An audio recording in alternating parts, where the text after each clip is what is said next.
बिस्मिल्लाहिर्रहमानिर्रहीम। अस्सलाम वालेकुम। नूरुल आपकी खिदमत में हाज़िर है। इलेक्शन हो गया, लेकिन इलेक्शन से पहले इलेक्शन का प्लान क्या बना था, किन लोगों ने बनाया था, और इलेक्शन वाले दिन क्या हुआ और इलेक्शन की रात को क्या क्या कुछ हुआ, वो बड़ी अहम कहानियाँ हैं जो वक्त के साथ साथ खुलेंगी, आहिस्ता आहिस्ता आ जाएंगी सामने। कुछ मज़ेदार हैं, कुछ शर्मनाक हैं, पता नहीं क्या क्या है। सारी बातें कुछ आपके साथ शेयर कर सकते हैं, मैं कर लूँगा। दूसरी तरफ हुकूमत बनाने की तैयारियां ज़ोरों शोर से जारी हैं। 2 दिन में ये फ़ैसला होना है कि आज़ाद उम्मीदवारों ने कहाँ जाना है, कितने आज़ाद हैं, और वो एक तो ना नंबर में कितने आज़ाद हैं, और एक ये कि वो जो आज़ाद हैं वो कितने आज़ाद हैं, वो कहाँ कहाँ जा सकते हैं, कितने लोग जा सकते हैं, उन सब का क्या होगा, और पीटीआई का क्या होगा। ज़ाहिर है वो आज़ाद कह रहे हैं तो हम पीटीआई की तो उसमें बात आ ही जाएगी। तो जनाब आसिफ जरदारी साहब कल पहुँच गए थे लाहौर, मुलाकातें हो गई हैं। ये मुलाकातों का सिलसिला अगले 2 दिन मज़ीद जारी रहेगा। जरदारी साहब वापस इस्लामाबाद चले गए हैं, और ज़ाहिर है मरकज़ जो है वो इस्लामाबाद होगा। सियासी मरकज़ लाहौर है, लेकिन ताकत का मरकज़ इस्लामाबाद में होगा, क्योंकि इस्लामाबाद में बैठ के फ़ेडरल हुकूमत बननी है। नून लीग मुतमईन है कि पंजाब में वो आराम से बग़ैर किसी की मदद के हुकूमत बना सकते हैं। नंबर्स तकरीबन बराबर हैं उनके। पीपल्स पार्टी के 10 MPs हैं, छोटे छोटे कुछ और हैं, लेकिन असल में वो आज़ाद वाले जो हैं, उन आज़ाद में से एक तो वो है जो प्योर आज़ाद है, खालिस आज़ाद जो है ना। बल्कि हम कल मजाक में वो बात हो रही थी, इमदाद सुमर साहब ने पूछा सादा आज़ाद कितने हैं, तो मैंने उन्हें वो नंबर बताया, तो मैं कहा बाकी जो है वो रोगनी आज़ाद है। तो जो सादा आज़ाद हैं वो तो आराम से चले जाएंगे। तो नून लीग को पंजाब में कोई बड़ी मुश्किल पेश ना आए हुकूमत बनाने में, उम्मीद है, लेकिन वफाक के लिए ये मसला आएगा। अच्छा, सिंध क्लियर है, पीपल्स पार्टी के लिए बड़े आराम से बन जाएगा। बलूचिस्तान में थोड़ा सा जोड़ तोड़ होगा, और पीपल्स पार्टी को थोड़ा एज हासिल है, नंबर्स भी ज़्यादा हैं सीट्स के, और वैसे भी जोड़ तोड़ में ज़्यादा महारत आसिफ जरदारी साहब की है कि वो प्यार मोहब्बत ज़्यादा कर लेते हैं लोगों के साथ, अकोमोडेट ज़्यादा अच्छे तरीके से करते हैं, जोड़ तोड़ के माहिर हैं, मुफाहमती सियासत के अलंबरदार हैं, तो इसलिए उनको थोड़ा सा एज हासिल है। KP में सूरत हाल बज़ाहिर तो बहुत क्लियर है कि तमाम लोग बड़ी सिंपल नहीं, सॉरी, 2/3 मेजॉरिटी से भी ज़्यादा PTI के पास है, और दूसरी कोई पार्टी कहीं स्टैंड ही नहीं करती। और दूसरी सूरत यह है कि टेक्निकल मसाइल बहरहाल हैं कि उनका इंतखाबी निशान नहीं है। वो आज़ाद पार्लिमानी ग्रुप बनेगा जब तक उसका डिसाइड नहीं हो जाता है क्या वापस उसको PTI का नाम मिलेगा और कौन वज़ीर आला होगा। अभी नाम आ रहा है अली अमीन गंडापुर साहब का। ज़ाहिर है PTI वहाँ से विनर है, उनकी मर्ज़ी, वो जिसको मर्ज़ी हुकूमत में लेकर आएँ, लेकिन बहरहाल उसके हवाले से कुछ रिजर्वेशंस भी होंगी। उनका जो रवैया है, खैर ये PTI ने डिसाइड करना है कि वहाँ से किसको वज़ीर आला बनाना है।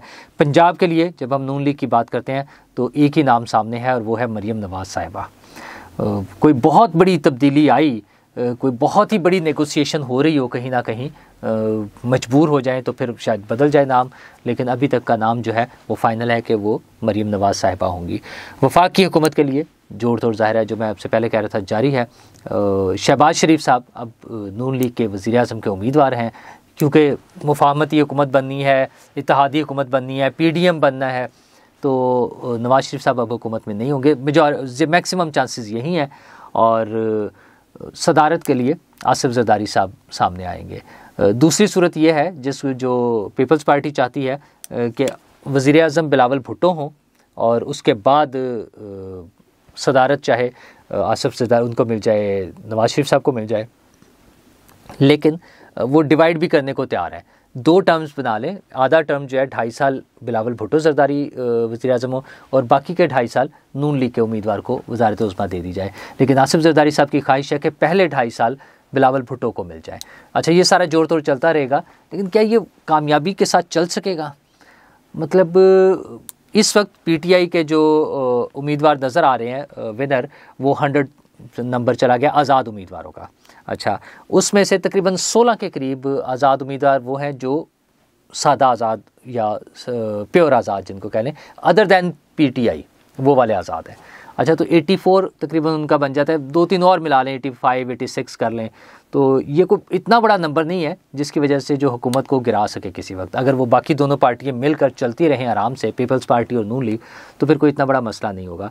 लेकिन PTI का क्लेम ये है कि हम 170 तक पहुँच गए हैं। अच्छा, अगर इतने तक पहुँच गए हैं तो फिर तो उन्हें किसी की ज़रूरत नहीं है, फिर तो दूसरी कोई पार्टी हुकूमत बना ही नहीं सकती।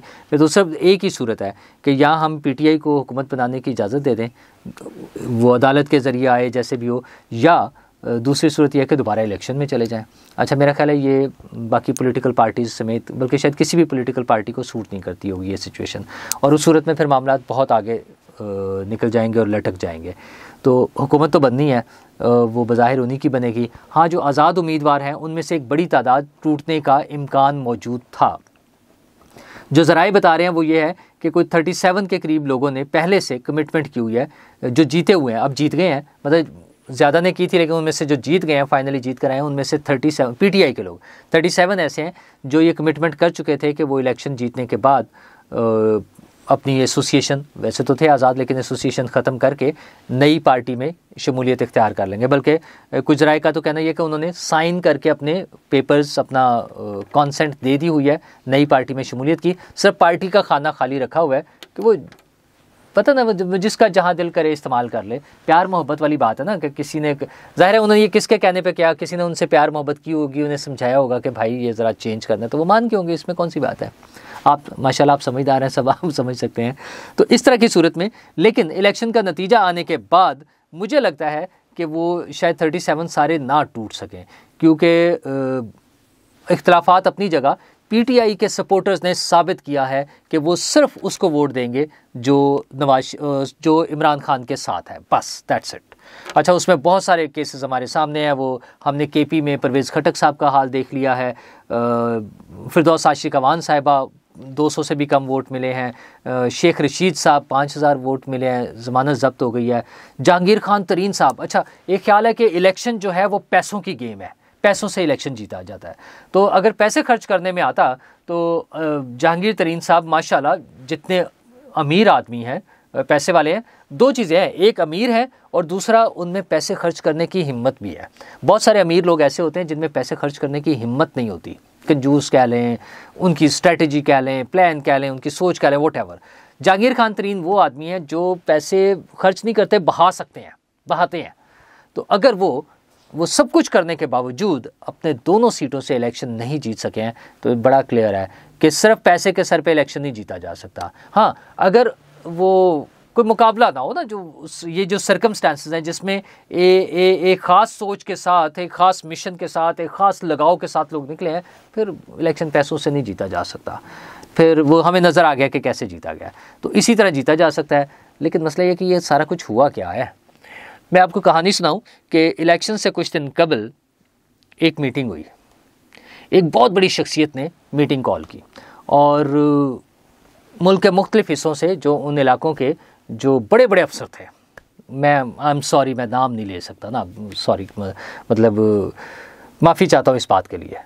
वो जो बड़े बड़े अफसर हैं ना मुख्तलिफ़ इलाकों के, वो सारे इकट्ठे हुए, और जो सबसे बड़ी शख्सियत थी उसने वो कॉल की मीटिंग, और उन्होंने कहा देखे जी इलेक्शन होना है, मैं नहीं चाहता कि इलेक्शन वाले डे पर कोई ये ऑब्जेक्शन करे कि ये मसला हुआ है और ये हुआ है, उसको यूँ रोका है, उसको यूँ फेवर किया, कुछ नहीं होना।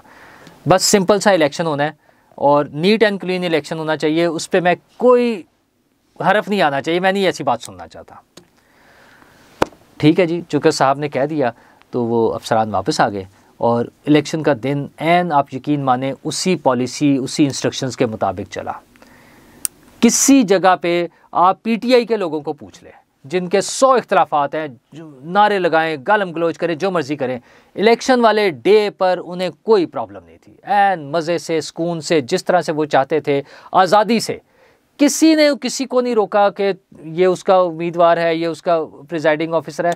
पॉलिसी वाइज ऐसा कुछ था ही नहीं। बहुत इंडिविजुअल केसेस में किसी ने अपने तौर पे, वो स्टाफ में ज़रा प्रिजाइडिंग ऑफिसर होता है, पोलिंग अमला होता है, वहाँ पे लोकल पुलिस होती है, तो किसी ने अपने लोकल सोर्सेज इस्तेमाल करके कोई छोटी हैंकी बैंकी कर ली हो, 19-20 कर लिया हो तो कर लिया हो, वरना वो जो बड़ी शख्सियत है और उनके कहने पे वो जो बड़े बड़े अफसर गए थे, उन सब की इंस्ट्रक्शंस के मुताबिक नीट एंड क्लीन इलेक्शन हुआ, कोई चक्कर नहीं था। लेकिन इलेक्शन हो गया, रात को रिज़ल्ट आने शुरू हुए, तो कुछ लोगों की ऐसी की तैसी फिर गई।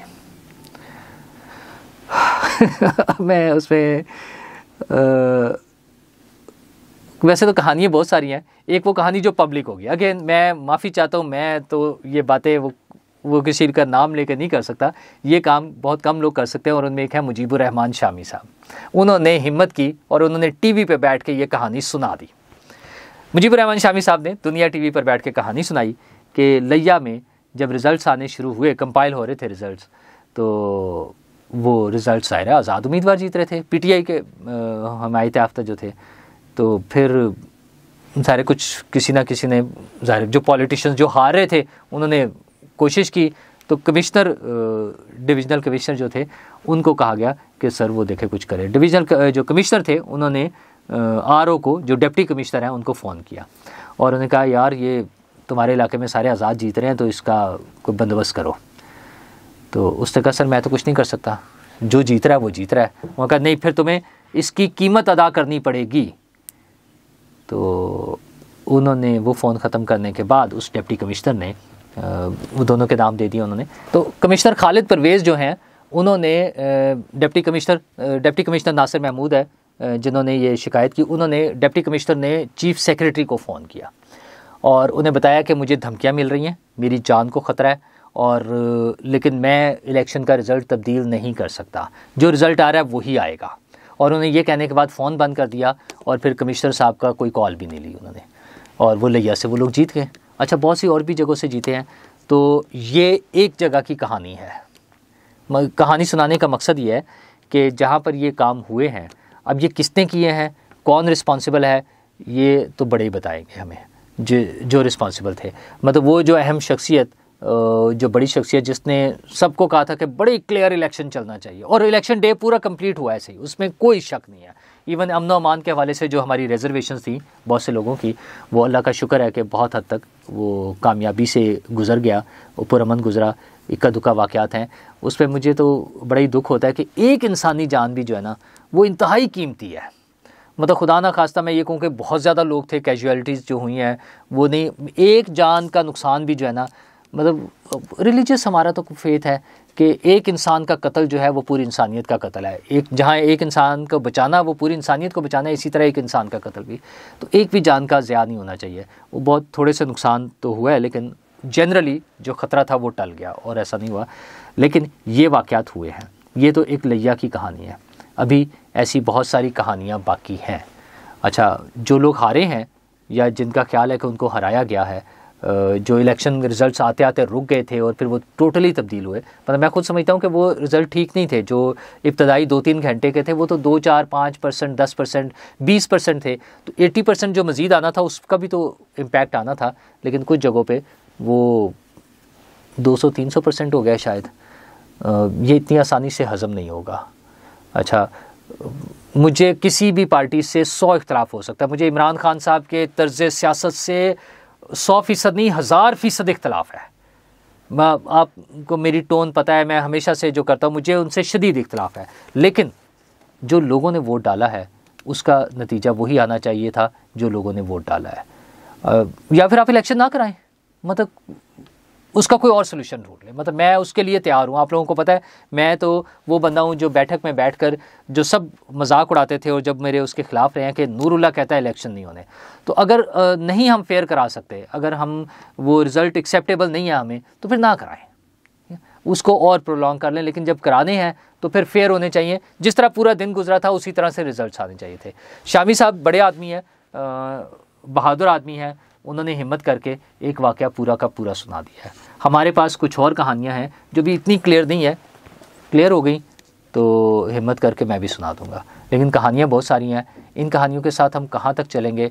जो नई हुकूमत बनने जा रही है, क्या वो आवाम के मसाइल हल कर सकेगी? आप यकीन माने कि मसाइल का एक पहाड़ है, इतने खौफनाक मसाइल हैं। कोई भी हुकूमत, वो इमरान खान साहब आ जाएं, इमरान खान साहब 2/3 मेजॉरिटी के साथ आ जाए और ख़ुद वापस आ जाए जेल से निकल के, सारी सज़ाएं जो उन्हें जेन्युइनली सज़ा भी हों वो भी माफ़ करके और निकल के आ जाएं, वो मसाइल हल नहीं कर सकते। उनके पास तो बिल्कुल ही विज़न नहीं है ना। मैं ये समझता हूँ उनके पास मसाइल के हल का कोई विज़न, कोई प्लान नहीं है, क्योंकि हमने उनकी 3.5 साल की हुकूमत देख ली। लेकिन साथ ही फिर अफसोस होता है कि 16 माह की हुकूमत जो है उसने भी तो मसले हल नहीं किए। उनके दौर में महंगाई ज़्यादा हुई है, तो अब हम PDM 2 की तरफ जा रहे हैं। वही जमातें होंगी, वैसी हुकूमत बनेगी। अब उनके पास वो कौन सा नया गुर निकल आया है, वो कौन सा उन्हें राज मालूम हो गया है जिसकी बुनियाद पे वो उस महंगाई से बच सकेंगे। मियाँ साहब की बात बड़ी खूबसूरत लगी, मियाँ साहब ने जो तकरीर की बहुत अच्छी लग रही थी, दिल को लग रही थी। लेकिन क्या करूं, वो पीछे जो रियलिटी है वो नज़र आ रही है, वो हकीकत का जो जिन खड़ा हुआ है, जो हमारे कर्जे हैं, जो हमने वो हर माह किस्तें देनी होती हैं, हर साल देने होते हैं पैसे, और जो हमारे रिसोर्सेज हैं, जो हमारी इनकम है, जो हमारी टैक्स रेवेन्यू है, वो देख के खौफ आता है।